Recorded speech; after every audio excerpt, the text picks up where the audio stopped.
Il y a peu, je suis sorti de chez moi et j'ai été frappé par une drôle d'impression. Je me trouvais nulle part.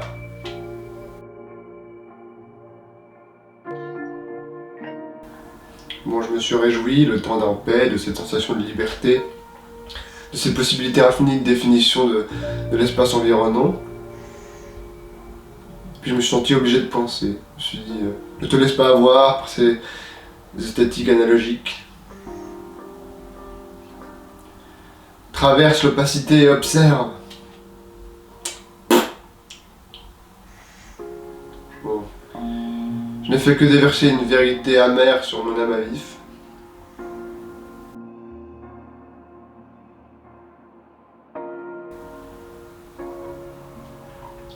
Ça m'a sauté au visage.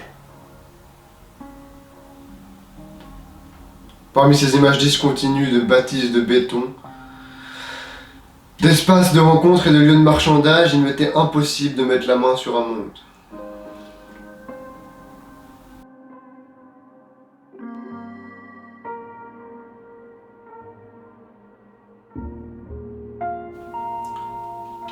Mais cette architecture qui nous entoure et qui prolifère, ne parlons pas modernisme, ne parlons pas fonctionnalisme, oublions les ismes, à part peut-être le saloprisme.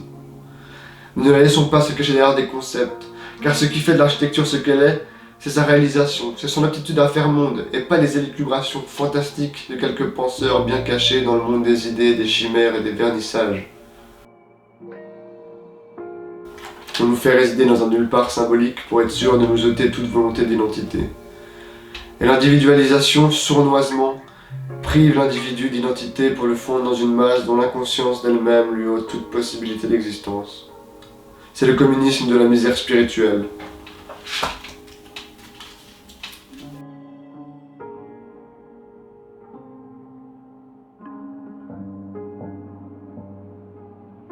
Mais c'est la peur qui transparaît dans la pousse de ces bâtiments, comme si l'Europe, encore traumatisée par la Deuxième Guerre mondiale, avait décidé d'en finir avec l'histoire, pour retourner à l'état primitif de la survie, sans rêve, ni de gloire, ni d'un semblant d'existence. Privée de toute spiritualité, l'Europe contemple avec une fierté toute craintive les vestiges architecturaux d'une époque où elle avait encore la capacité de rêver.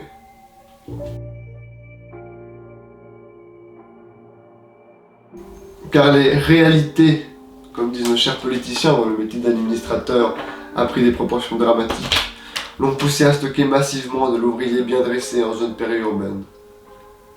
Mais de grâce, ne jugez pas, il s'agit bien là du socialisme.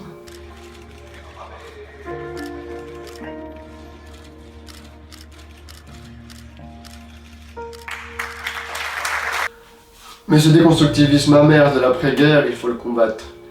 Car, en voulant dézinguer les valeurs bourgeoises à coups de concept, l'artiste du XXe siècle s'est enfoncé dans un nihilisme dans lequel il a échoué à ne pas se ridiculiser. Et si le statut de l'architecte est passé à la renaissance de l'artisan à l'intellectuel, il est passé aujourd'hui de l'intellectuel au bourreau. Le bâtiment n'est ni utile, ni durable, ni beau. Et Alberti et Vitruve, depuis le paradis, en voyant les réactions de la tour Montparnasse, décidèrent de renoncer à la vie éternelle. Ben, c'est pas joli jusqu'à maintenant. C'est pas joli jusqu'à maintenant, on ne peut pas dire le contraire. C'est quand même plus l'architecture d'antan chez nous en France. Hein. On devient américain, j'ai l'impression. Ils avaient envoyé balader la colonne avec fierté et la rétablissent aujourd'hui comme un vulgaire pilier dénué de toute saveur. Car la fonction n'a pas de goût. Et c'est le propre d'une société stérile qui ne cherche plus à s'élever. Mais tout ceci n'est que symptôme.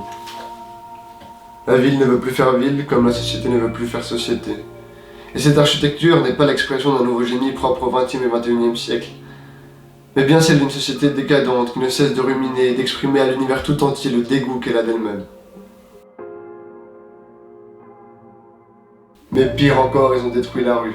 Une avant-cour, un escalier, une barrière, un mur, peu importe, pourvu que cela énonce clairement la propriété privée. Le message est clair, vous n'êtes pas chez vous. Passez votre chemin jusqu'au centre commercial le plus proche.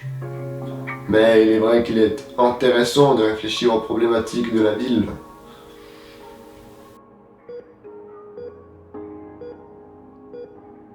Et qui j'arrêterai dans sa marche pour lui demander pourquoi tout ceci? Même le plus chanceux des coups de sac ne lui permettrait pas de formuler une idée plus réconfortante dans son esprit que c'est comme ça, que veux-tu?